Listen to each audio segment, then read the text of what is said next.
Bonsoir à tous, bienvenue sur Monaco Info. Voici une nouvelle session d'information consacrée essentiellement à l'évolution de la situation épidémique du coronavirus.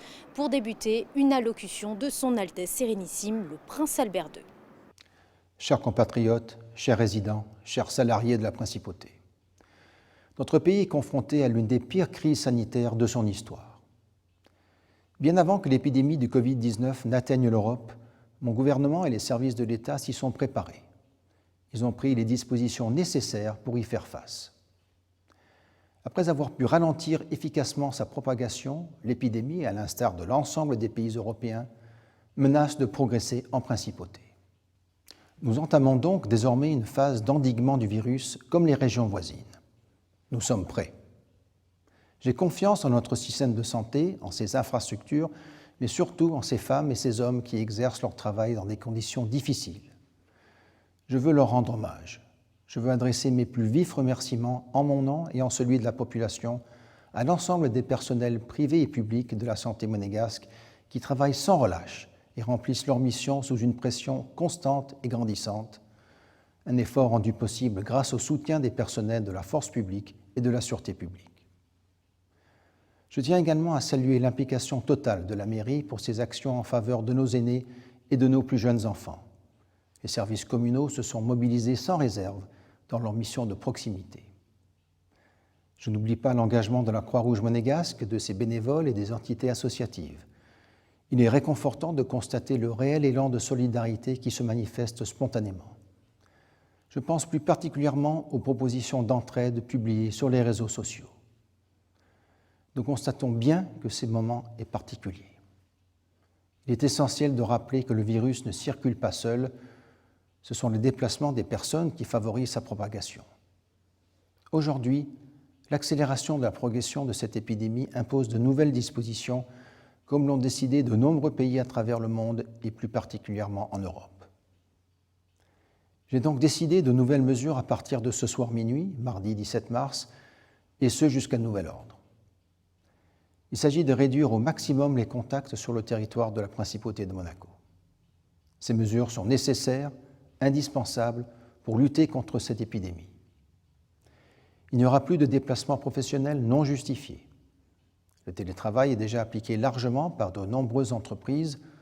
J'encourage fortement tous les employeurs à s'y rallier. Je vous demande de limiter strictement vos déplacements aux besoins essentiels qui sont les courses alimentaires et les soins.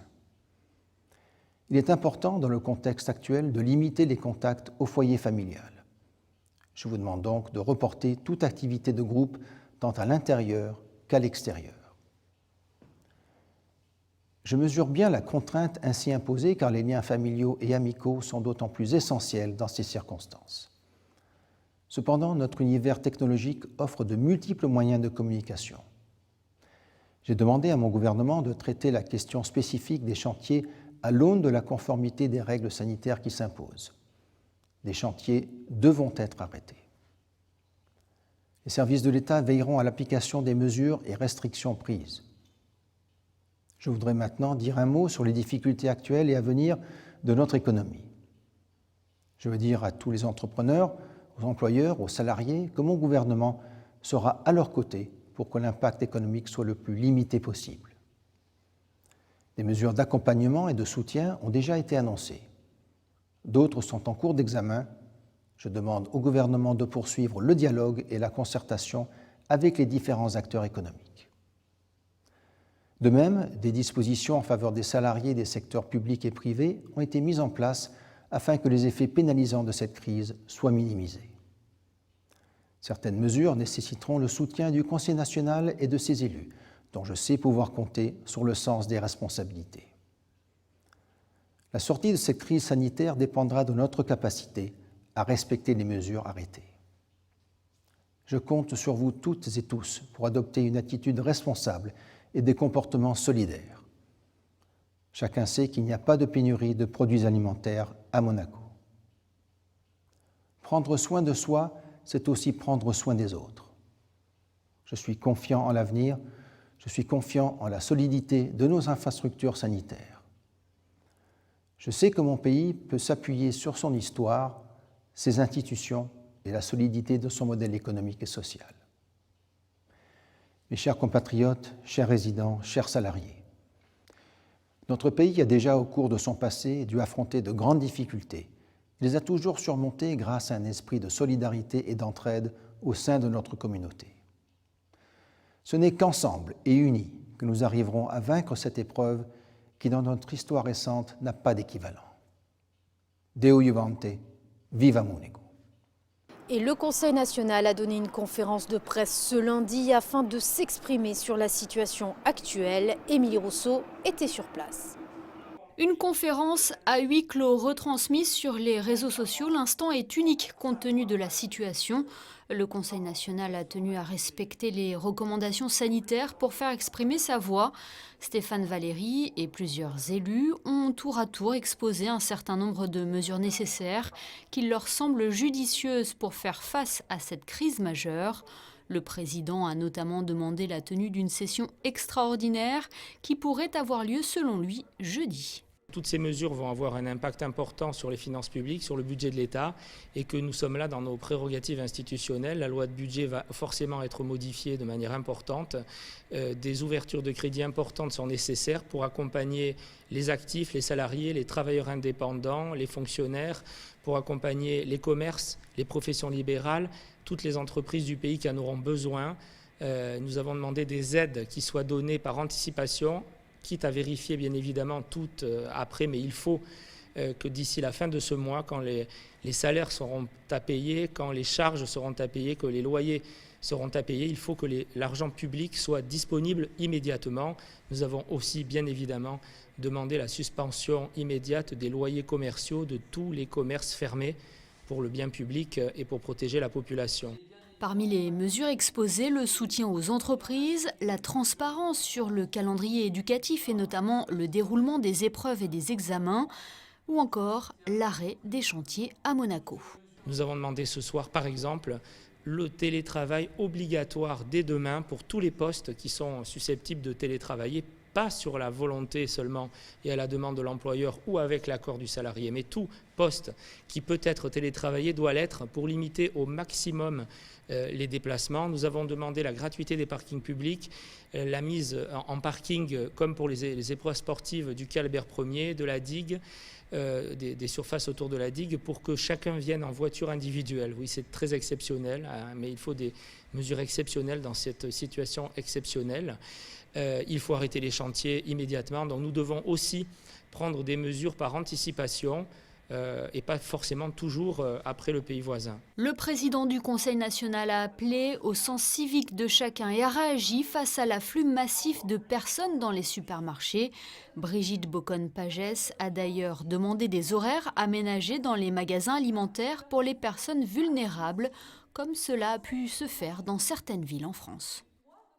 La mairie de Monaco a pris des décisions concrètes ces derniers jours face à l'épidémie. Je vous propose d'écouter Georges Marsan, le maire de Monaco, nous développe ces décisions au micro d'Émilie Rousseau. On a décidé d'étendre notre service de repas à domicile pour les personnes de plus de 70 ans ainsi que pour les personnes fragiles, donc les personnes qui ne bénéficient pas auparavant de ce service. Donc aujourd'hui, nous avons pu mettre en place ce service à partir de demain, donc le mercredi 18 mars. Il y a Pour bénéficier de cette prestation, nous avons un numéro, le 93 15 22 99. C'est un service qui est ouvert de 8h30 à 18h, où les personnes peuvent demander cette prestation, soit le repas de midi pour la somme de 9 €, soit les repas de midi et soir pour la somme de 15 €. Nous parlons des personnes âgées. Il faut savoir aussi qu'un système de garderie, de crèche, est également à disposition des auxiliaires de vie, par exemple, mais pas seulement. Donc nous avons fermé effectivement toutes les crèches. 2 ont été maintenues. Leur capacité est de 60 berceaux. Nous avons commencé à accueillir les personnes qui travaillent dans les services vraiment d'intérêt vital, comme les maintien à domicile avec nos auxiliaires de vie qui ont des enfants donc en bas âge, qui sont chez nous. Donc aujourd'hui, et ça c'est quelque chose de très important pour rassurer nos personnes âgées qui pensent avec ces mesures de confinement qu'ils ne vont plus être aidés. Donc ces personnes peuvent travailler et nous les accueillons dans ces crèches et donc nous avons aujourd'hui la capacité d'accueillir toutes les personnes à Monaco qui travaillent, qui n'ont plus la possibilité de faire garder leurs enfants. D'autres mesures ont également été prises concernant les marchés de la Condamine et de Monte-Carlo, monsieur le maire. Oui, tout d'abord, les services de restauration sont suspendus, les marchés sont ouverts jusqu'à 15h30 et donc pas le soir, bien évidemment. Donc nous avons fait des mesures pour éviter les déplacements. Nous avons voulu accroître le service de livraison à domicile pour les produits frais, mais également pour les produits qui seraient de traiteurs, les commerçants sont disposés à livrer les personnes qui ne peuvent pas sortir. Tout ça pour privilégier le fait que les personnes doivent se déplacer le moins possible. Par ailleurs, si les personnes souhaitent se rendre sur les marchés, puisque c'est quand même pas interdit, il faut quand même respecter les procédures, surtout les procédures où on doit être éloigné de 1,50 m aujourd'hui. Donc nous avons mis un circuit d'entrée et de sortie à l'intérieur du marché. Nous avons espacé nos commerçants à l'extérieur et nous avons des couloirs de sécurité pour que les personnes ne se mettent pas à proximité des autres. La mairie de Monaco a également décidé de rendre gratuit le stationnement en surface et une petite précision aussi concernant l'état civil ici même dans les locaux de la mairie. Oui, également, à partir, comme toutes ces annonces, à partir du mercredi 18 mars, tout le stationnement en surface sera donc évidemment gratuit et donc le pay by phone, ce qu'on appelle le pay by phone, sera suspendu. Quant à l'état civil, donc l'état civil va être fermé au public, mais il sera ouvert quand même de 8h30 à 13h uniquement pour les déclarations de naissance. À la suite des annonces du gouvernement princier concernant l'épidémie de coronavirus et la fermeture des différents lieux pouvant accueillir le public, l'Église s'est mobilisée et s'est adaptée à la situation. Christine Datomel vous en dit plus. La fermeture de tous les lieux accueillant du public, à l'exception des magasins d'alimentation, des pharmacies, des stations-service, des banques et des bureaux de tabac et de presse, a été demandée samedi par le gouvernement princier. Et les lieux de culte font également exception. Mais à un détail près, les messes et les célébrations ne peuvent dorénavant plus y être honorées. Et ce, jusqu'à nouvel ordre. Impossible donc pour les prêtres de dire une messe devant un public de fidèles. Mais dans la foi, l'absence de messe étant problématique, l'Église a donc pris la décision de faire preuve de créativité.